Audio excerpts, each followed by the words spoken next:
Hey guys, welcome back. In this video, I actually want to start this as a series of videos that I'm going to touch on some different topics. And this series is really related to safe training, how not to injure yourself in your technique. I mean, let's be honest, the majority of people that I've experienced anyway, um, in particularly in the Bujinkan, they don't really truly practice in a way that they don't experience the resistance and the impact that real fight training provides you. And I use the example, and I know this is comparing sports, so I don't want everybody to get their fundoshi in a twist here, but um, the idea is that when you're practicing for sport martial arts, you're conditioning the body to be able to deliver the shots, be able to deliver the strikes. And so you tape your wrists and you put on you tape your ankles and things like that because they know that that repetitive striking practice on the bag and even in competition, that causes that wear and tear on the body that eventually will lead to permanent injury. And so they prepare their bodies through conditioning, but also through tools with tape and gloves and things like that. But in our Bujinkan training, we don't do that. And in pretty much in most traditional or historical martial arts, they don't take that into consideration. And as far as our Bujinkan lineages go, the strikes that we do are extremely powerful. They were meant to maim, kill, destroy. Like they were designed to be extremely devastating. And so to be able to accomplish that requires a very, very good conditioning program. You have to condition the body. So, in my experience, in my past, law enforcement background and working security services and that kind of thing, I've experienced a lot of violent situations. And a lot of participants in those violent situations I've had to deal with, treat, interview, arrest, whatever. But I've had to deal with a lot of those people. And what's interesting is when you look at the injuries, when they go to the hospital, they get evaluated, and how many of those injuries are actually self-caused. And I use the example of the hands because that's where you see most of these injuries, in that these bones right here, this part of the hand sees so much damage, uh, and even things like broken or sprained wrists just simply from punching or flailing the arms out, the hands out, and having it break. And these aren't just like your desk jockey sitting there that's like doesn't really have any fitness level. I mean, these are guys that they're they're pretty fit. They go out and they party all the time. They're in that environment. They've probably been in many kinds of combative situations, and so even with all of that, they still break things or dislocate things. So, as martial artists, as people who are training in martial arts, what can we do to help make sure that we ourselves don't do that? And it really boils down to correct mechanics. And this gets kind of undervalued or underplayed in people's trainings. And I'm going to use two types of strikes as an example. Actually, I'm going to just mostly key in on one, but let's talk about punching and the half open hand. So in our, we call it, fudoken, immovable fist, and then you got what's most commonly known as the shuto, hand sword, half open hand sword. So uh, other people call it the Judy chop, but it's not like that. It's this half open hand. The fingers are supported by the thumb, and you're striking with generally this part of the hand. And of course, with the fist, commonly accepted that you're striking with these top knuckles. But actually, I think if you really look at the fist itself, it's really not as effective. It's the easiest, but it's a broad-based striking surface. I don't care how good you are at getting these two knuckles to hit the target. When you're plowing this weapon into a target, it's going to turn into a flat surface area contact. The fist is going to just condense and it's going to become a flat surface. And all the bones take the impact. All of these bones feed into the wrist. And this is the part that I really want to talk about here. Your wrist is a very complex design. It is several bones called metacarpals. They're like little floating bricks, right? Like Lego pieces. And they're designed to float and move with each other in perfect relationship to each other to allow the wrist to be able to move in all the different directions that it can move. It's not like a hinge joint that you're really kind of limited, or a ball joint where it's pretty much a circular. The wrist is a very complex thing because it's floating. There's space in between those little bones that allows everything to move. All your fingers to move because all these bones are just straight. They're like little pencil, like the size of pencils. And they're just these little bones that come into this area here. So even to be able to move the fingers is reliant on this ability of the wrist to be able to have this fluidity. So when you're talking about hard striking, you're talking about creating a solid weapon that has a base that is a soft floating structure. So that's why people wrap their wrists, because it's to create solidity. It's to bring all those bones a little bit more together, bring them all together to make this a solid piece so that it doesn't bend or flex and those bones don't move.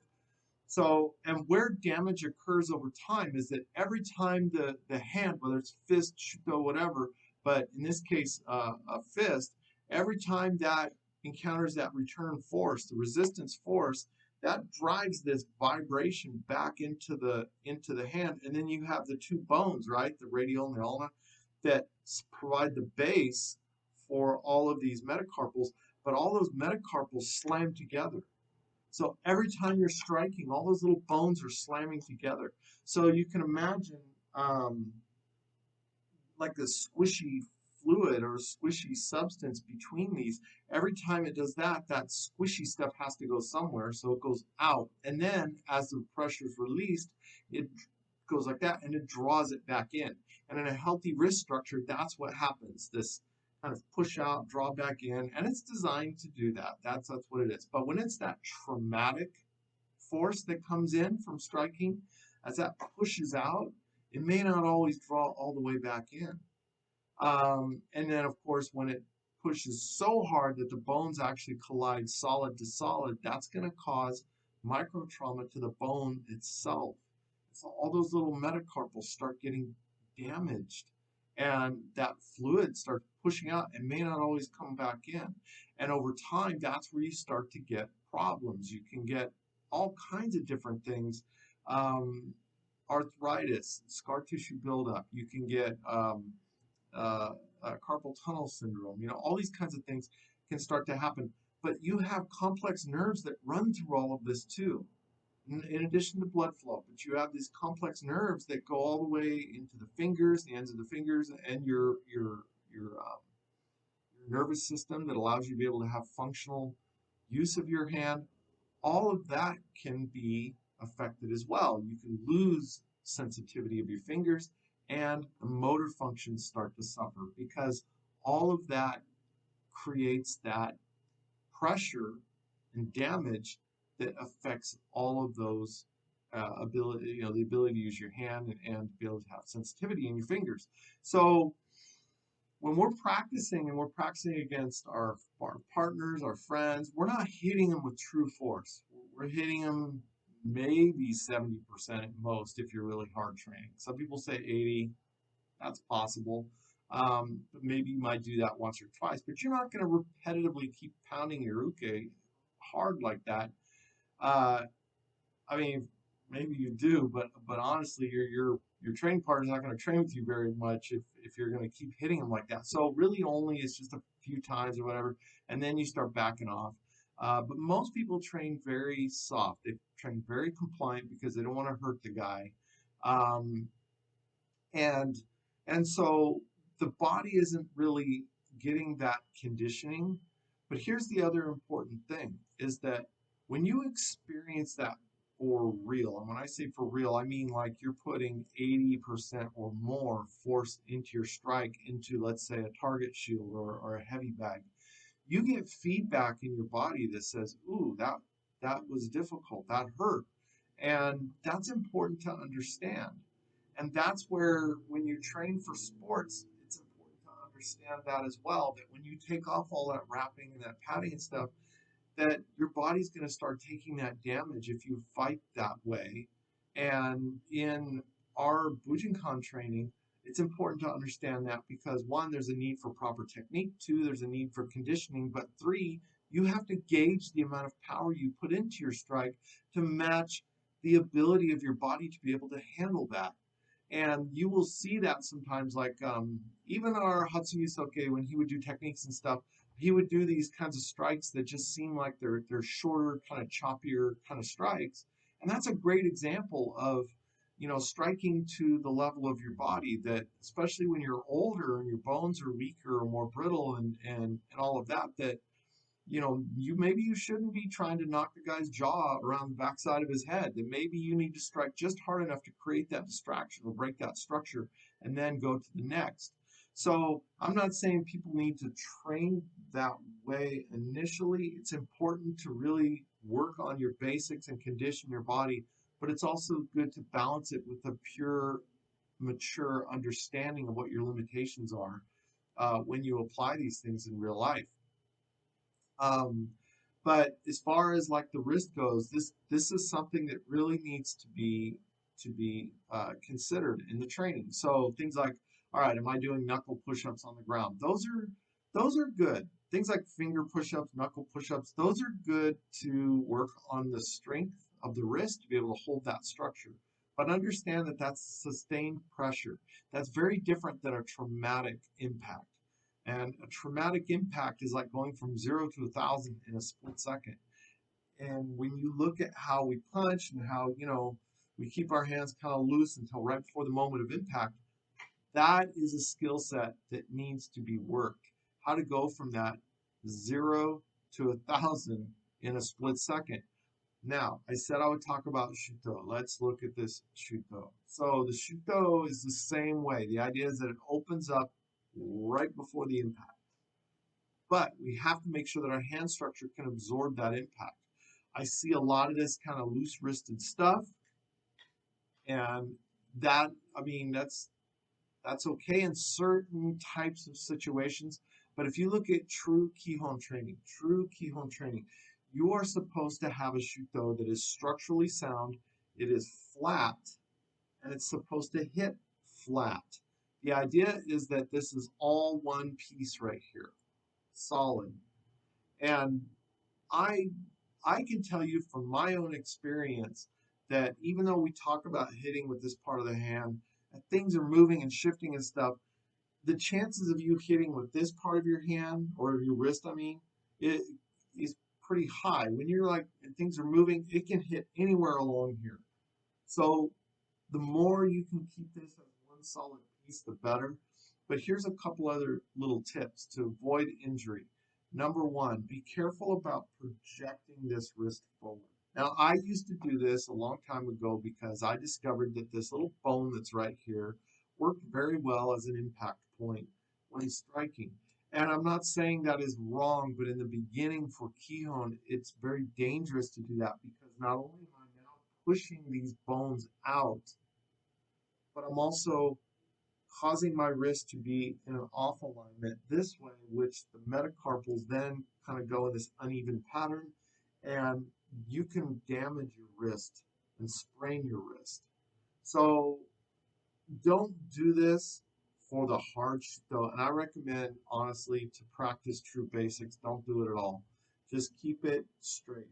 If you train this way, that's fine. I'm just giving you my opinion based on my own training because I've made these types of things before, and in soft training it's fine. You start doing its hard training, eventually it starts to hurt right here because it's just collapsing in every time it hits.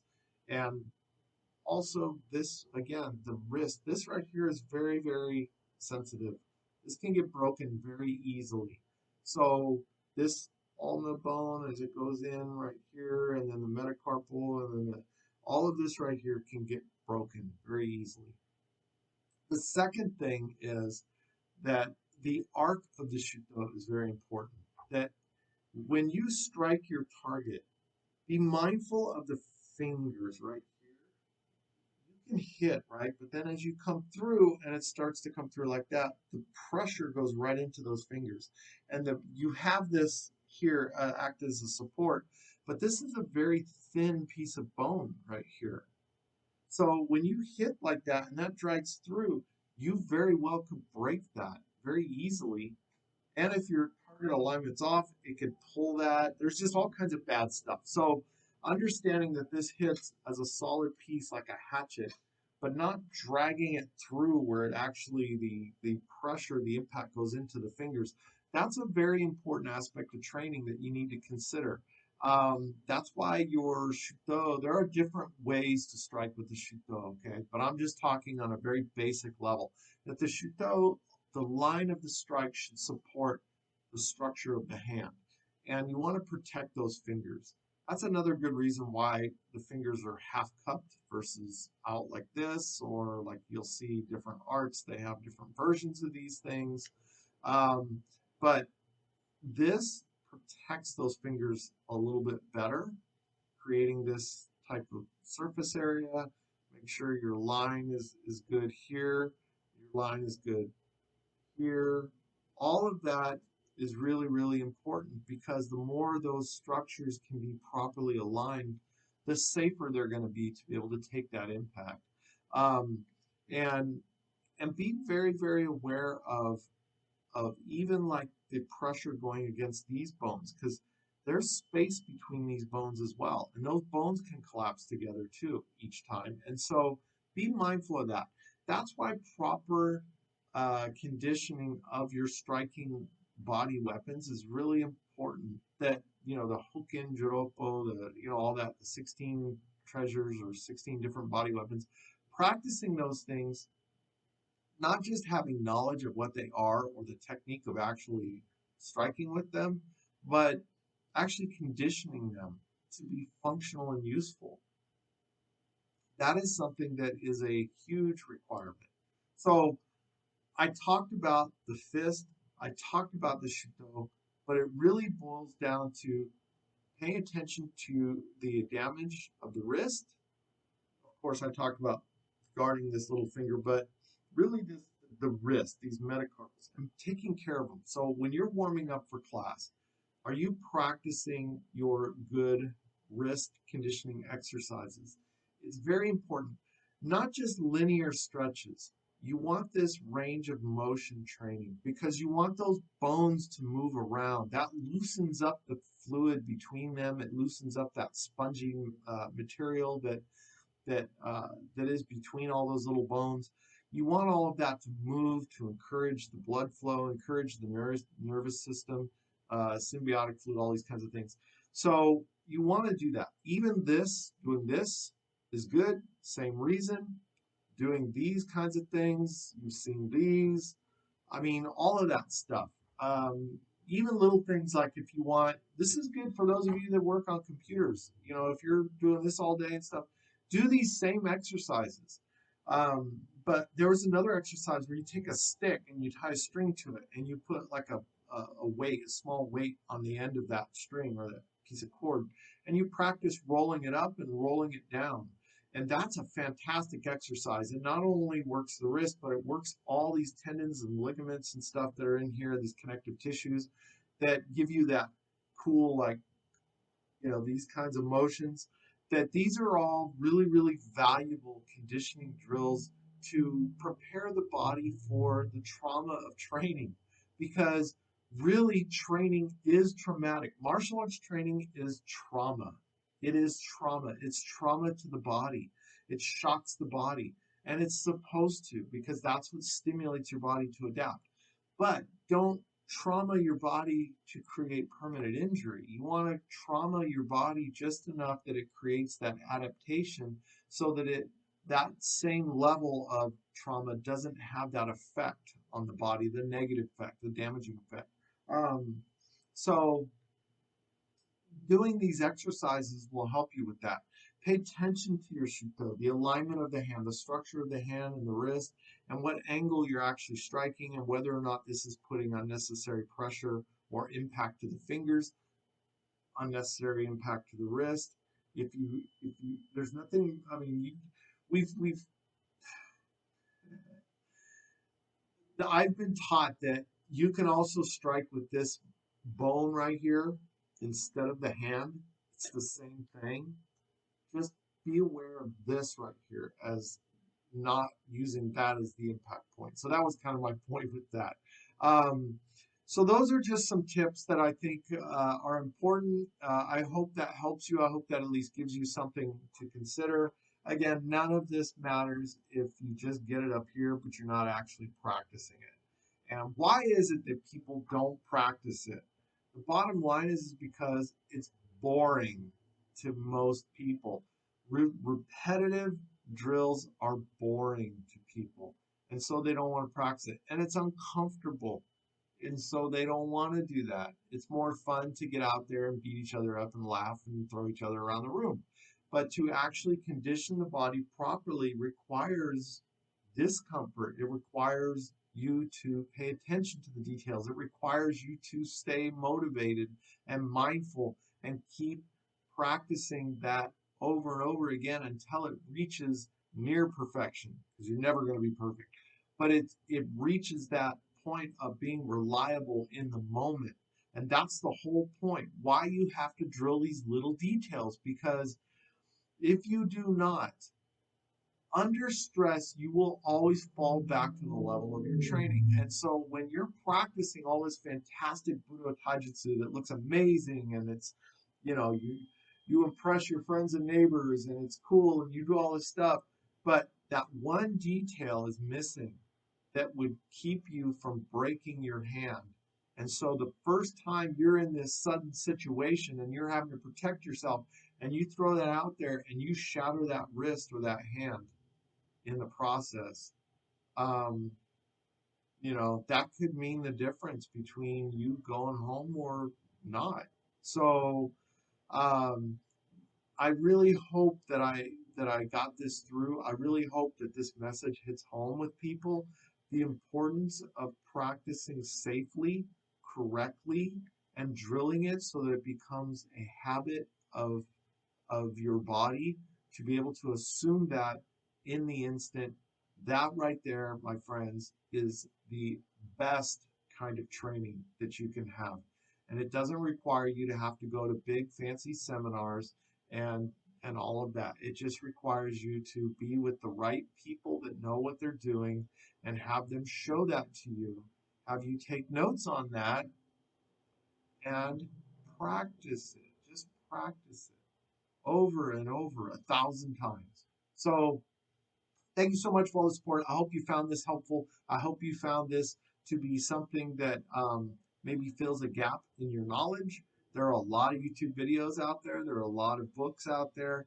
I'm trying to do something a little different. So please drop me a like, subscribe to the channel, stay tuned for more content. I'm trying to put out things that are practical and useful, not just a bunch of philosophical, historical nonsense, or historical stuff, or educational stuff that gives you all these great things to think about, but at the end of the day, it doesn't really improve your taijutsu. So, um, thank you so much. If I offended anybody, hey, I'm sorry, but honestly, we need to be having these sober conversations here. We need to stop with this dream world bubble and actually have these real topics and talk about these real things. So, again, thank you so much, and drop me a comment. Let me know what you think. If it's helpful at all, if you have any other suggestions, maybe some of you have some really good sports knowledge you want to share, that would be fantastic. Um, so again, thank you so much. And as I always say, stay happy, stay healthy, and no matter what, keep training, but train correctly.